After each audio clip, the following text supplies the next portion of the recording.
Jeb Bush shook up his campaign again this week, canceling ad buys in Iowa and South Carolina and deploying almost all his headquarters staff to the early voting states. And there's growing talk in the Bush camp New Hampshire may now be a must-win state. Governor Bush joins us from Miami, and welcome back to Fox News Sunday, sir. Thank you, Chris. Let's start where we left off with Chris Christie. Your thoughts about President Obama's planned executive actions on gun control. Well, I haven't seen them, but his first impulse always is to take rights away from law-abiding citizens, and it's wrong. And to use executive powers he doesn't have is a pattern that is quite dangerous. It's not a surprise that people don't believe that our government's working on their behalf anymore when you have a president that recklessly uses executive authority that the Constitution doesn't provide him. A better approach would be the approach that I had when I was governor of the state of Florida, where we focused on punishing people that committed crimes with guns, but we enhanced and protected the Second Amendment rights for law-abiding citizens. But, Governor, let's talk about a couple of the specific ideas that it seems from all the reporting that President Obama is likely to propose as early as this week. Expand the number of gun sellers who have to conduct background checks. Expand the number of accused domestic abusers who are barred from buying guns. Governor, what's wrong with those specific ideas? Well, because you don't know the details of it, but the so-called gun show loophole, which is I think what he's talking about, doesn't exist. People that want to sell randomly, occasionally sell guns ought to have the right to do so without being impaired by the federal government. If states want to create specific rules around that kind of behavior, fine. As it relates to domestic violence, the state of Florida, when I was governor, did exactly what he's suggesting. But this top-down driven approach doesn't create freedom, doesn't create safety, doesn't create security, and that's what we ought to be focused on. But let's go back, because you're saying basically you agree with him on the domestic abusers, you just don't like the way... No, because he can't do this by executive order, Chris. I understand. You don't like the process. I went to the legislature. I got it passed, and I signed it into law, and it was a good law, and people are safer because of it. But what about the background checks? And again, we're not talking about the father selling a .22 to his son, but if somebody... How do you know? If somebody sells a few guns and wants to sell a gun to somebody, who does it hurt for the seller, or rather the buyer, to go through a background check? If it's just an occasional question where you're getting federal license for a person who's going to sell one or two guns, I think that's completely inappropriate.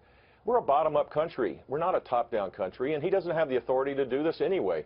If it's such a great idea, let him go to Congress. My belief is the best approach for this is to have these laws be thoroughly vetted at the state level. And that's why I'm proud of the fact that I have perhaps the most pro-gun, pro-Second Amendment record as a governor of any state in the country. It's why I was Statesman of the Year of the NRA. I received an award from Charlton Heston about 10 years ago. And we cut down gun violence at the same time. That should be the approach. You started 2015 as the front runner with about $100 million in your super PAC war chest, but things changed during the course of 2015. As late as July, you led the field nationally with almost 18%. Now you're running sixth nationally with 4.3%, and you've seen basically the same drop in Iowa and New Hampshire. And all of this, Governor, while you and your campaign and your super PAC have spent about a third of all the campaign dollars that were spent in 2015, and you and your super PAC have spent double what any other Republican candidate has spent, which raises the question, what happened to your campaign this last year, sir? Well, I'm going to focus on what's going to happen in the next month in the Iowa caucuses, and then 10 days after that in New Hampshire. That's our focus right now, and in South Carolina, and we're building a strong team. Voter contact is really what counts in those states. We're surging in terms of identifying voters and going at it. As you said, we moved many of the people in our headquarters out to these early states. Advertising in this world doesn't work to the same extent it probably did in the past, and so we're making adjustments. And that's what I'm focused on. I'm focused on my proven record and the need to have a person with a steady hand that can be able to take on these big challenges going forward and has specific plans to fix the mess in Washington, D.C. and grow our economy again and keep us safe. But part of, if you're going to fix the mess in Washington, is learning from mistakes and fixing, in this case, your own campaign. And I guess the question is, did you squander the advantages that you had early in 2015? Did you fail to come up with a compelling message for voters? Did you fail to show up in the early debates, sir? I mean, I understand you want to talk about the future, but the past does give some indication as to what went wrong and what you need to improve. Look, and Chris, I respect your world. Your world is all about process. My world is about connecting with voters in these early states to build momentum. We have a national campaign. We're going to be on every ballot in every state. That's a hard thing to do. Not every candidate has done that. And now we're focused on Iowa and New Hampshire. We've made the adjustments because that's the reality that we're in today. And I'm very optimistic that when people see my record and see the ideas I have and see my personality, my character as a candidate, and they can envision that someone like me can be president during these incredibly dangerous times that we're in, that I'm going to do fine. But sir, respectfully, again, it is not about process. You talked about connecting with voters. I think the polls would indicate you failed to connect with voters in 2015. Well, let's let people in Iowa and New Hampshire and South Carolina and Nevada decide that. Nevadans, I think, have a right to be able to make that decision, not the punditry class, and that's my point. Okay. Back in 2014, when you were considering a run for president, you said the key was, could you campaign for president joyfully? And it's a theme that you repeated often. Here you are.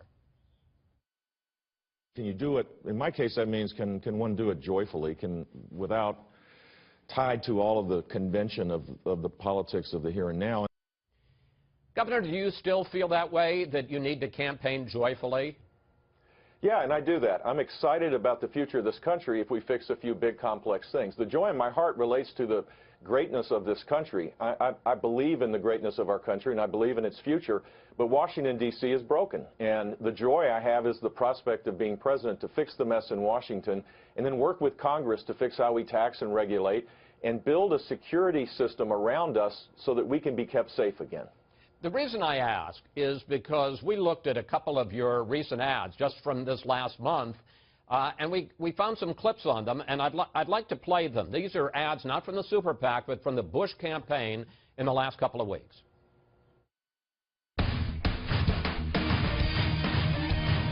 An Old Testament guy or New Testament guy? Probably equal. One of the things that you didn't take an opportunity to do last night was to really go after Donald Trump. Senator Cruz, you have not been willing to attack Mr. Trump in public, but you did question his judgment. I salute Donald Trump. Jeb Bush was the only one who tried to go after Donald Trump. I mean, you couldn't see them, Governor, but in the course of those ads, you attacked Trump, Rubio, Cruz, and I guess the question is, what happened to joyful?